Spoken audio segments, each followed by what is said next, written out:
Glórias a Deus, louvado e engrandecido seja o santo nome do Senhor, do Deus Todo-Poderoso, o Deus Criador dos céus e dessa imensa terra. Mais uma vez eu me encontro nessa casa de oração chamada por Cristo Jesus, e eu me encontro no livro ainda do profeta Malaquias, o capítulo ainda o 2 e o versículo 3, continuação do outro vídeo, que diz assim: ainda fazeis isto, cobris o altar do Senhor de lágrimas e de choro e de gemido, de sorte que ele não olha mais para a tua oferta e nem aceitará com prazer da vossa mão. Eis por quê?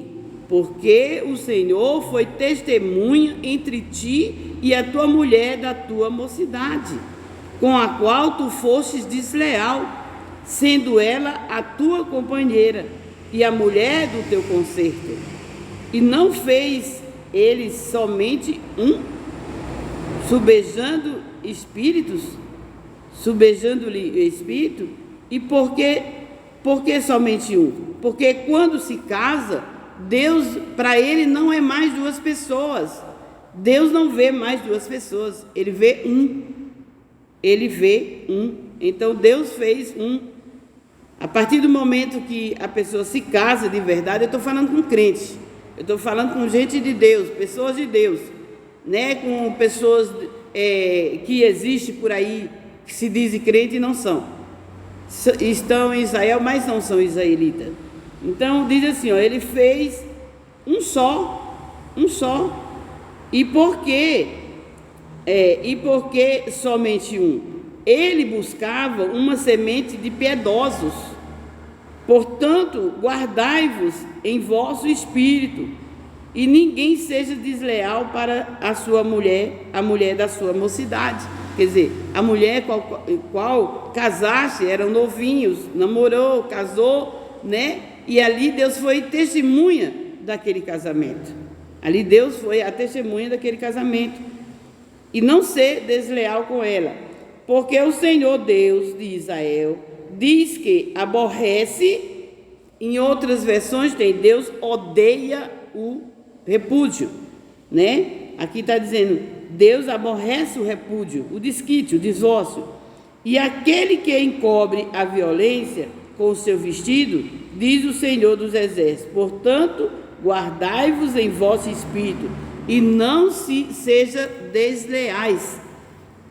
Aí diz assim, enfadais ao Senhor com vossas palavras, e ainda dizeis, em que enfadamos? Em que enfadamos? Nisto que dizeis, qualquer que faz o mal, passa por bom aos olhos do Senhor, e desses é que ele se agrada, ou que onde está o Deus do juízo? Então, muitas pessoas estão dizendo, né? As pessoas são más, fazem o que é mal e passa despercebido diante de Deus. Muitos estão dizendo isso. Muitos estão dizendo, fazem o mal, mas de nada lhe acontece, nada lhe acontece de mal. Essas pessoas fazem o mal e continuam recebendo bem. Aí então estão dizendo, onde está o Deus do juízo? Não faça isso, não faça essa pergunta diante de Deus, porque Deus é amor. Deus é amor. Deus amou o mundo de tal maneira que deu seu Filho unigênito, para que todos que nele crêem não pereçam e tenham a vida eterna. Deus deu Jesus para nos resgatar para Ele, para que nós arrependêssemos dos nossos pecados, para que verdadeiramente crescêssemos e voltássemos ao Senhor, ao Altíssimo. Deus ainda está dando oportunidade à humanidade para que se converta. É por isso que estão dizendo, cadê o Deus do juízo? As pessoas fazem errado, e as pessoas fazem errado e nada acontece. Muitos estão falando assim. É a misericórdia de Deus que ainda está sobre a humanidade. Mas cuidado, não deixe que essa misericórdia, num piscar de olhos, Deus venha ali se irritar. Não irriteis a Deus. Não irriteis a Deus. porque um piscar de olhos da ira de Deus, nenhum ser vivente conseguiria ficar de pé. Davi disse: Senhor, não me castigues na tua ira. Então não vamos suscitar a ira de Deus. Deixe que Deus, a hora que Ele quiser castigar, Ele castigue. Mas não vamos dizer o mal continua sendo mal e nada acontece. Não, não diga isso. Não vamos suscitar a ira de Deus, né? Aí diz, no versículo 17: enfadais ao Senhor com vossas palavras, e ainda dizeis: em que vos enfadamos?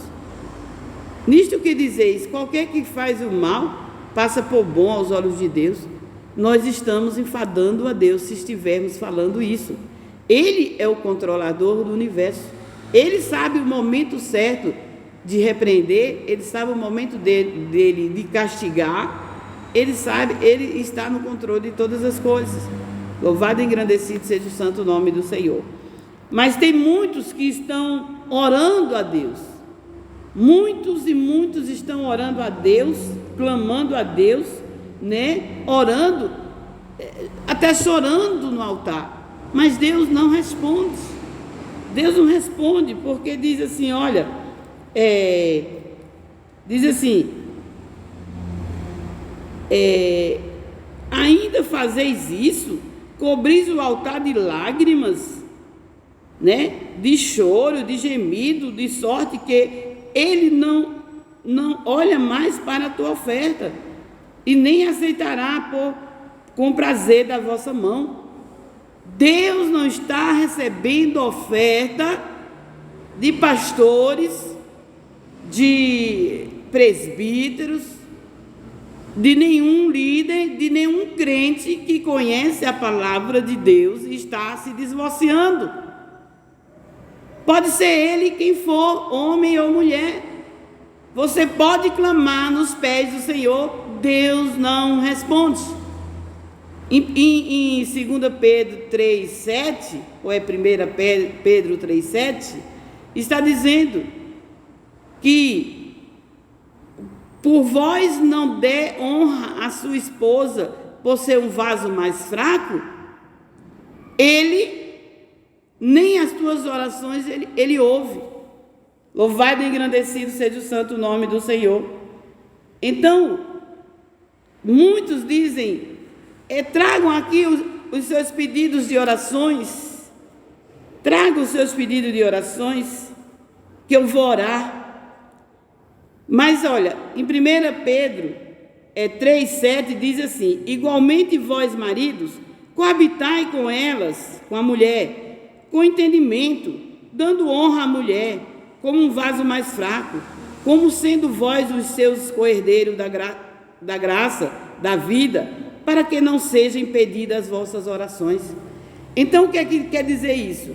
É que se o homem, eu estou dizendo um homem crente, um homem sacerdote, um homem obreiro do Senhor, um homem que conhece a palavra e que já entende, esse homem, se ele não der a mulher honra como um vaso mais fraco, não coabitar com ela com respeito,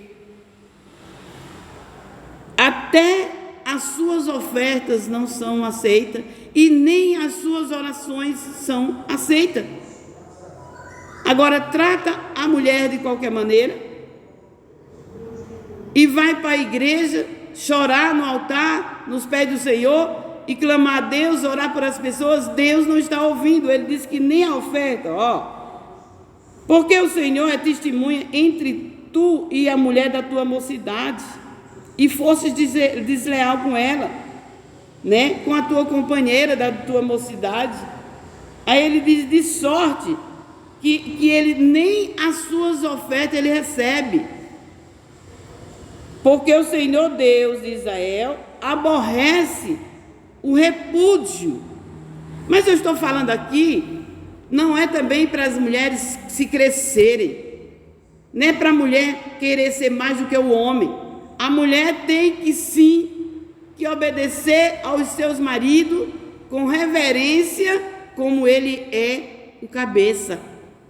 Sim, Eu estou falando, não é só do homem, é da mulher também. A mulher tem que obedecer o marido, como está dizendo na palavra, assim como Sara chamava Abraão de Senhor. As mulheres têm que também ser submissas aos seus maridos, né? Ser um vaso mais fraco, não na hora de ser honrada, mas também ser um vaso mais fraco na hora de partir para cima do marido também. Deus também não se agrada disso. A culpa não vem só do marido, mas então nós temos que colocar em pratos limpos, honrar o conserto da mocidade, seja homem, seja mulher. Eu estou falando aqui para crente, eu estou falando para homem e mulher de Deus, não é qualquer um lá da rua, qualquer um lá fora, não. Isso aqui são os instrumentos, são os mandamentos da lei do Senhor para os casados, amém? E eu me despeço com a paz do Senhor que excede todo entendimento.